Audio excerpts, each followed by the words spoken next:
हम लोग को क्या पढ़ना है? Vapour density. सिंपल डेंसिटी तो हम लोग पढ़े थे, क्या पढ़े थे बताएंगे?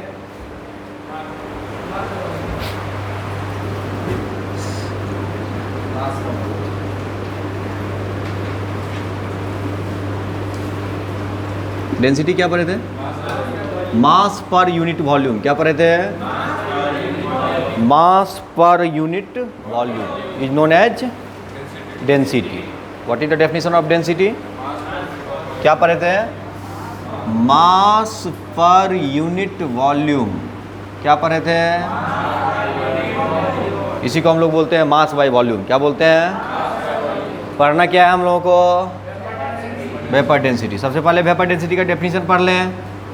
It is the ratio, it is the ratio, it is the ratio of mass, of mass का रेशियो। किसका रेशियो है? तो क्या कहेंगे? It is the ratio of, बताइए, मास ऑफ, बताया है ना आपको, certain volume of any gas. याद आ रहा है? At any temperature and pressure, any temperature and pressure to the, बताइए क्या बताए थे? मास of same, mass of volume of H2 gas. किसके रिस्पेक्ट में देखते हैं? नहीं कहे तो H2 गैस, नहीं कहे तो, लेकिन अगर कह दे कि मीथेन के रिस्पेक्ट में, तो मीथेन के रिस्पेक्ट में कहेगा तो क्या बोलेंगे? CH4 के रिस्पेक्ट में। किसके रिस्पेक्ट में? मतलब किसी के रिस्पेक्ट में कह सकता है, किसी के रिस्पेक्ट में कह सकता है। फिर से बताइए, what is the definition of vapour density? It is the ratio. पहला लाइन क्या बोलेंगे? It is the ratio. ये क्या है?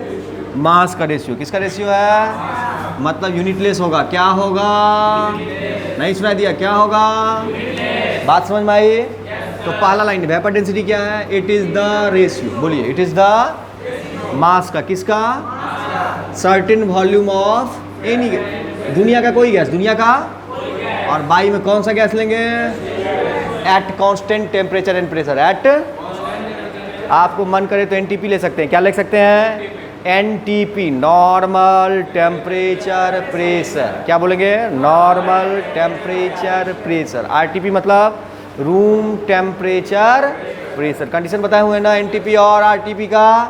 चलिए उसको छोड़िए, बताइए वेपर डेंसिटी क्या बोलेंगे? It is the ratio, it is the ratio. Unitless होगा ना? क्यों होगा यूनिटलेस? क्योंकि मास का रेशियो। किसका रेशियो है?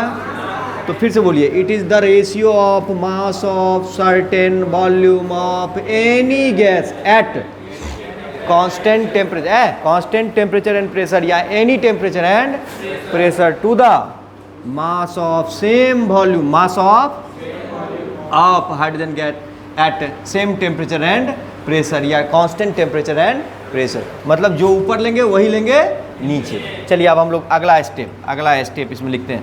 मास ऑफ सर्टेन में कितना लेना चाहते हैं? कितना लेना चाहते हैं? 100 लीटर ले लें? अरे जितना लेना है लीजिए ना, जितना लेना है लीजिए, कट के 1 बाई 1 होगा, क्योंकि जितना ऊपर लेंगे उतना ही। आपको मन करता है 1000 लीटर लेने का, ले लीजिए 1000 लीटर ले लीजिए। और कुछ मन करता है 5 लीटर लेने का मन करता है, ले लीजिए। जितना लेना है, जितना ऊपर लेंगे उतना ही क्या लेंगे? नीचे। तो बोलिए मास ऑफ इतना लीटर ऑफ, बोलिए एनी, दुनिया का कोई गैस का कितना वॉल्यूम लेंगे? जितना लेना है लीजिए ना, V1 लीटर जितना लेना है, लेकिन जितना ऊपर लेंगे उतना ही क्या लेना होगा आपको? तो mass of V1 litre of, बोलिए कौन सा गैस? ये बात समझ में आ गई?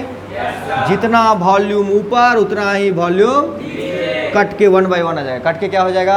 1 बाई 1। जो वॉल्यूम का रेशियो होता है वही किसका? मोल का रेशियो होता है। वही किसका रेशियो होता है? जो वॉल्यूम का रेशियो होता है वही किसका रेशियो होता है? मोल का। बोलिए क्या बोले? फिर से बोलो।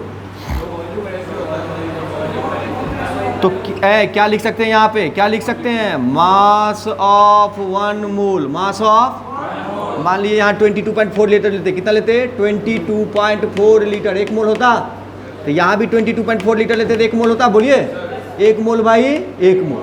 22.4 ऊपर भी और 22.4 एक मोल गैस का वॉल्यूम कितना होता है एनटीपी पे 22.4। जितना वॉल्यूम ऊपर लेंगे उतना ही वॉल्यूम नीचे, 1/1 जो वॉल्यूम का रिलेशन वही मोल का, जो वॉल्यूम का रेशियो वही, तो ये 1/1 है तो मोल भी क्या होगा, फिर से बोलिए, mass of 1 mole of any, दुनिया का कोई गैस, बाई में क्या हो जाएगा बताइए, mass of 1 mole H2 gas. आप चाहे तो किसके रिस्पेक्ट में देख सकते हैं, अगर प्रॉब्लम में कहे तो मीथेन के रिस्पेक्ट में देख सकते हैं, किसके रिस्पेक्ट में, मतलब प्रॉब्लम में जो भी कहेगा उसके रिस्पेक्ट में हम लोग देख सकते हैं, देख सकते हैं ना। चलिए बताइए अगला स्टेप क्या हो जाएगा बताइए, मास ऑफ 1 मोल, 1 मोल का मास क्या होता है, मॉलिक्यूलर वेट इन ग्राम, 1 मोल का मास क्या होता है, तो क्या लिखेंगे, molecular weight in gram, by में हाइड्रोजन का मास, 1 मोल हाइड्रोजन, मॉलिक्यूलर वेट इन ग्राम, मॉलिक्यूलर वेट इन ग्राम, क्या निकल गया VD, क्या निकल गया, तो आज के बाद कोई बोले वेपर डेंसिटी तो क्या बताएंगे, बोलिए मॉलिक्यूलर वेट बाई 2, याद हो गया। तो मॉलिक्यूलर वेट क्या हो जाएगा बताइए, मॉलिक्यूलर वेट क्या हो जाएगा 2 इंटू वेपर, प्रॉब्लम में वेपर डेंसिटी दिया रहेगा, क्या दिया रहेगा 2 से मल्टीप्लाई कर दीजिए, क्या निकल जाएगा, जैसे ऑक्सीजन का वेपर डेंसिटी 16 दे दिया, कितना दे दिया, तो ऑक्सीजन का 16 दे दिया, 16 इंटू 2 कितना हो जाएगा मॉलिक्यूलर वेट, 32 नहीं हो जाएगा। तो फिर से एक बार बताइए, what is the definition of vapour density, पहला line, it is the ratio, mass का रेशियो है, किसका रेशियो, ऊपर ग्राम तो नीचे भी क्या होगा ग्राम, ऊपर केजी होगा नीचे भी क्या होगा केजी, कट जाएगा यूनिटलेस, कट जाएगा क्या हो जाएगा, तो पहला बात कि वेपर डेंसिटी क्या होता है, यूनिटलेस क्या होता है, फिर से बोलो, it is the ratio, it is the ratio of mass of certain, certain मतलब जितना ऊपर लेना है उतना ही नीचे, जितना वॉल्यूम ऊपर लीजिएगा उतना ही वॉल्यूम, 10 लीटर ऊपर लिए तो नीचे भी क्या होगा 10 लीटर, 100 लीटर ऊपर लिए तो, लेकिन उस वॉल्यूम का मास लेना, उस वॉल्यूम का क्या लेना है मास, क्योंकि मास का रेशियो किसका रेशियो है, आप 22.4 लेंगे ऊपर तो नीचे भी कितना लेना होगा 22.4, कट के कितना हो जाएगा 1/1 कितना हो जाएगा, और जो वॉल्यूम का रेशियो होता है वही मोल का रेशियो, तो वॉल्यूम का रेशियो कितना आ रहा है 1/1, तो मोल का भी रेशियो कितना होगा 1/1, बात समझ में आई ना। कोई भी संख्या जितना ऊपर है उतना ही नीचे है तो कट के कितना आएगा 1/1 आएगा, जो वॉल्यूम का रेशियो होता है वही किसका रेशियो होता है, तो यहाँ भी 1 मोल, यहाँ भी 1 मोल का मास क्या होता है, मॉलिक्यूलर वेट इन ग्राम, क्या होता है, नीचे हाइड्रोजन गैस है, नीचे क्या है हाइड्रोजन गैस, तो मॉलिक्यूलर वेट कितना हो जाएगा 2, मॉलिक्यूलर वेट कितना हो जाएगा H2 का मॉलिक्यूलर वेट कितना होगा, ऊपर में कौन सा गैस है, दुनिया का कोई गैस, दुनिया का कोई गैस, दुनिया का कोई गैस, जैसे कहा देगा कि वेपर डेंसिटी क्लोरीन का बताइए, वेपर डेंसिटी, तो क्या हो जाएगा 1 मोल क्लोरीन कितना होता है 71, 1 मोल क्लोरीन कितना होता है 71/2, 71/2 कितना हो जाएगा वेपर डेंसिटी 35.5, समझे। जैसे कहा देगा वेपर डेंसिटी नाइट्रोजन का बताइए, कितना बताइए, तो नाइट्रोजन का कितना होगा 28/2, कितना आ जाएगा, कहा देगा ऑक्सीजन गैस का बताइए, ऑक्सीजन गैस का formula O2, gas always form करता है मॉलिक्यूल से, बोलो गैस किससे फॉर्म करता है, मॉलिक्यूल मोनोएटॉमिक भी हो सकता है, डाई एटॉमिक भी हो सकता है, ट्राई एटॉमिक भी, मॉलिक्यूल मोनोएटॉमिक भी हो सकता है, मोनोएटॉमिक सिर्फ और सिर्फ इनर्ट गैस के केस में होता है, क्या कहाँ होता है, कोई पूछे कि मोनोएटॉमिक गैस कब होता है तो सिर्फ और सिर्फ इनर्ट गैस, कहाँ होता है, कौन कौन इनर्ट गैस है, helium, neon, argon, krypton, xenon, radon, यही ना है, बाकी सारा गैस डाई ट्राई टेट्रा होता है, बाकी सारा गैस किसको छोड़ के, बात समझ में आ गई ना। तो आपसे पूछ रहा है vapour density of sulphur dioxide, बोलिए क्या पूछ जा रहा है, vapour density of sulphur dioxide का मास होगा 64, कितना हो जाएगा, अरे SO2 का मास कितना हो जाएगा 32 प्लस 16 इंटू 2 32, 32 प्लस 32 कितना हो जाएगा 64/2, कितना वेपर डेंसिटी आ जाएगा, याद हो गया। फिर से बताइए वेपर डेंसिटी का डेफिनेशन बताइए, it is the ratio, it is the of mass, mass का मास, किसका मास, सर्टेन वॉल्यूम ऑफ दुनिया का कोई गैस, अब बाई में किस गैस के रिस्पेक्ट में, अगर हाइड्रोजन नहीं दिया रहेगा तो हाइड्रोजन लेंगे, क्या देंगे, कहा दे कि मीथेन के रिस्पेक्ट में बताइए, किसके रिस्पेक्ट में बताइए, तो मीथेन गैस ले लेंगे, क्या लेंगे, अगर यहाँ मीथेन होता तो मीथेन का मॉलिक्यूलर वेट कितना होता है 16, कितना होता है मीथेन का मॉलिक्यूलर वेट CH4, मीथेन का फॉर्मूला क्या होता है CH4, कार्बन का कितना होगा 12 प्लस हाइड्रोजन का कितना होगा, कितना आ जाएगा बोलो 16 आ जाएगा।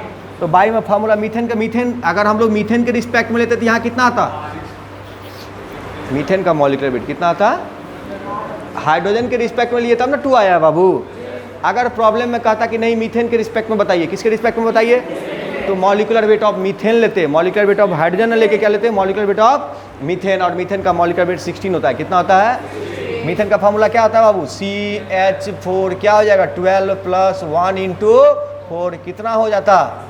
तो पूछने के लिए किसी के भी रिस्पेक्ट में पूछा जा सकता है, पूछने के लिए, लेकिन हमारा सिलेबस कहता है कि वेपर डेंसिटी किसके रिस्पेक्ट में, देखिए हाइड्रोजन के रिस्पेक्ट में, हाइड्रोजन के रिस्पेक्ट में। एक बार फिर से डेफिनेशन बता दीजिए, vapour density it is the ratio of mass of certain volume of any, दुनिया का बाई में सेम वॉल्यूम, बाई में मास ऑफ सेम वॉल्यूम, किस गैस का, जितना ऊपर वॉल्यूम लेंगे उतना ही नीचे लेंगे, वॉल्यूम कट के 1 by 1 हो जाएगा। जो वॉल्यूम का रेशियो होता है वही मोल का रेशियो बताए ना बाबू। है अगर आपको कोई पूछे कैसे, तो क्या बताए हुए हैं, 1 मोल O2, 1 मोल O2 बाई में 1 मोल ओजोन, वॉल्यूम कितना होगा एनटीपी पे 22.4 लीटर, और इसका भी वॉल्यूम कितना होगा एनटीपी पे, 1 मोल दुनिया का कोई भी गैस 22.4 लीटर ही होता है, बताए हुए ना बाबू। 1 मोल दुनिया का कोई गैस एनटीपी पे बोलो, तो 1 मोल O2 कितना हो जाएगा बोलो, और 1 मोल O3 भी कितना हो जाएगा, जो मोल का रेशियो वही वॉल्यूम का रेशियो, जो मोल का रेशियो वही, बात समझ में आई। 1 by 1 मोल है तो वॉल्यूम भी क्या है 1 by 1, वॉल्यूम 1 by 1 है तो मोल भी क्या होगा, वॉल्यूम 1 by 2 होता तो मोल भी क्या होता, बात समझ में आई। आपको हम पहले बताए हुए हैं कि जो मोल का रेशियो होता है वही वॉल्यूम का रेशियो होता है, और वही मॉलिक्यूल का भी रेशियो होता है, जो आपको नोट करके लिखाए हुए हैं कि ratio of number of moles of 2 gases, ratio of number of moles of 2 gases equal to ratio of their volumes, equal to ratio of their and equal to ratio of their molecules. जो mole का ratio होगा वही volume का ratio होगा, वही molecules का ratio होगा, मास का नहीं, मास का। समझ में आ गया। तो आज के बाद हम पूछेंगे वेपर डेंसिटी, उधर से क्या जवाब देंगे, नहीं सुनाई दिया। आज के बाद हम बोले वेपर डेंसिटी क्या जवाब देंगे, मॉलिक्यूलर वेट बाई 2। और केमिस्ट्री का सबसे इंपॉर्टेंट फार्मूला में ये भी एक फार्मूला है, केमिस्ट्री का सबसे इंपॉर्टेंट फार्मूला में ये भी एक बात समझ में आ गई। चलिए तो मिलते हैं हम लोग अगले क्लास में।